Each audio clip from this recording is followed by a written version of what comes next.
हारसाला बुबाग्रा खर आगुनि गोरखा बस्ती तम सागदुक तांग बेदिनि दागि फरे थारे रेडियोग्राफर पाइजाक सामुखो मान्या सिखला सिरि रक सेबक लांना बगै डेपुटेसन दिलाइखा हासिनि ताबुनि हापां जुदा जुदा तांग बेदिको सेबक लांना बगै साख्लाय रेखा फियाबा आरो जखा रेडियोग्राफर रकनो लांना बगै मुंसा कक साजामा करे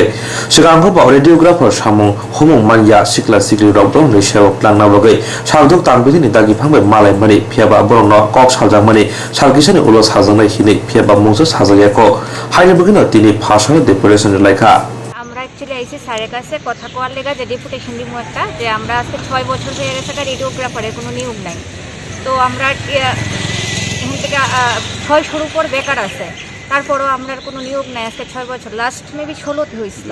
হ্যাঁ 2016তে রিক্রুটমেন্ট হয়েছিল তারপর আমরা কোনো রিক্রুটমেন্ট নাই তো এই ব্যাপারে আমরা স্যারের সাথে কথা কোয়ার লেগে এখানে আসলাম কিন্তু স্যার প্রথমে আসলেন না তারপর স্যার আইলেন কিন্তু আসার পরেও স্যার আমাদের টাইম দিতে পারছেন না তো স্যার কইছে যে নেক্সট মানডে বা টিউসডেতে আমরা একটা টাইম দেওয়া হইব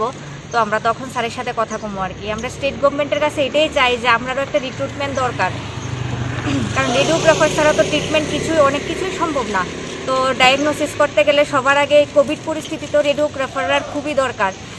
কোনো কিছুই সম্ভব না তো যে কারণে আমরা চাই যে আমরা একটা রিক্রুটমেন্ট হোক কারণ এখন তো সব দিকেই রিক্রুটমেন্ট হইতেছে তো আমরা চাই যে আমরা ডিপার্টমেন্টের একটা রিক্রুটমেন্ট হোক আমরা 600 উপরে এখনও আমরা বাড়িতে আসি তো আমরা একটা গভর্নমেন্ট কিছু আমরা সহায়তা চাই গভর্নমেন্টের কাছে এটা জানানোর লেগেই আমরা স্যারের কাছে আজকে ডেপুটেশনের জন্য আসলাম আর কি প্রত্যেকটা হসপিটালে গভর্নমেন্ট হসপিটালে যদি ভালোভাবে নিয়োগ প্রক্রিয়া হয় সবার জনসাধারণের খুব ভালো কাজ হয় কারণ এখন হসপিটালে যাইলেই দেখা যায় প্রচুর পরিমাণে ভিড় অনেক কিছু সমস্যা তো যত বেশি স্টাফ থাকবো তত সবার জন্যই ভালো আমাদের জন্য যেরকম ভালো গভর্নমেন্টের সবার জন্যই জিনিসটা ভালো সেই ভেবেই আমরা আজকে স্যারের কাছে আসা হইলো তারপরে এখন স্যার সোমবারে স্যারের সাথে কথা কওয়ার পর কী হইব না হইব এটা স্যার ডিসাইড করবে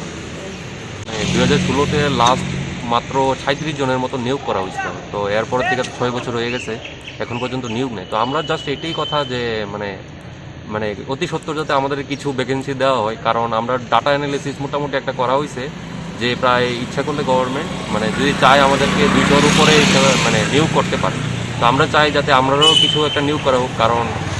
আমরা তো অনেক বেকার বাড়িতে বসে আছে আর অনেকে এমনিতেই ডায়াগনস্টিক সেন্টারে জব করে তো আমরা চাই যাতে আমরাও নিয়োগ করা হয় আর কি একটা পরিমাণ কিছু সংখ্যক নিয়োগ করা হয় 2016 থেকে আমাদের কোনো রেডিওগ্রাফার রিক্রুটমেন্ট নেওয়া হচ্ছে না তো আমরা প্রত্যেক বছরই টিপস থেকে পাস আউট হচ্ছে বাট এখন পর্যন্ত রিক্রুটমেন্ট হচ্ছে না আনএমপ্লয়মেন্ট অনেক বেড়ে যাচ্ছে তার জন্য গভর্নমেন্টের কাছে একটাই আমরা আপিল করছি যাতে আমাদের রিক্রুটমেন্ট করা হোক